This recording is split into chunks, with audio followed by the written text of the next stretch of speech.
Ano naman yon? Learn from others' mistake. Alam mo nang mali yun, susundin mo pa. Ano yon? From others' success. Huwag kang majelos. Nagpapala. Are you still with me? Sino ngayon si Solomon? Book of Ecclesiastes. Are you ready? Solomon is a man of wisdom. Ang pinakamaganda, nung hiniling niya yung wisdom sa Panginoon, yung hindi niya hiniling, binigay ng Diyos sa kanya. He is a man of wisdom, and he is a man of wealth. He is a man of wealth. Kayamanan.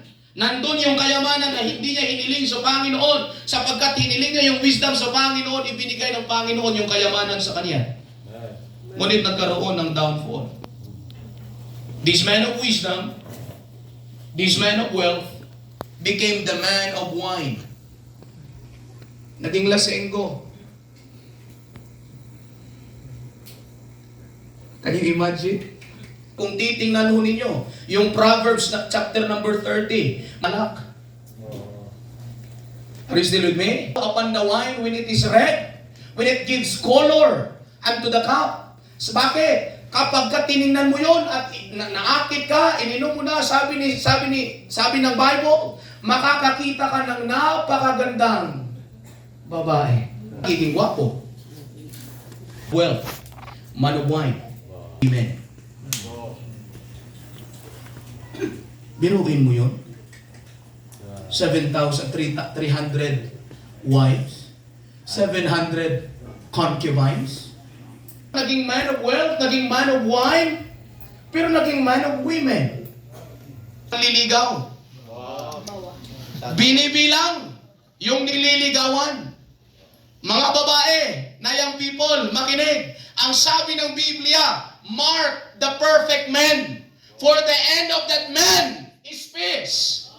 Huwag kang tumingin dahil lamang sa kanyang katayuan sa buhay. Ang tanong, yan ba ay makakapagdesisyon ng tama para sa Diyos? Kung yung lalaking yan na manliligaw, hindi makakapagdesisyon para sa kaluwalhatian ng Diyos, hindi yan manliligaw. Manliligaw! Right. Bahay na yung naligaw. Naligaw. Ngayon, pag wala ka pang girlfriend, sasabihin sa'yo, ligaw. Oo, sa'yo ilan na? 10. Grabe! Paldo! Grabe ka naman! Ano yun? Tigi-isang linggo lang? Ano?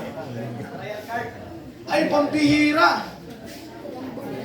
Oh, kaya tuloy naliligaw ka nga talaga.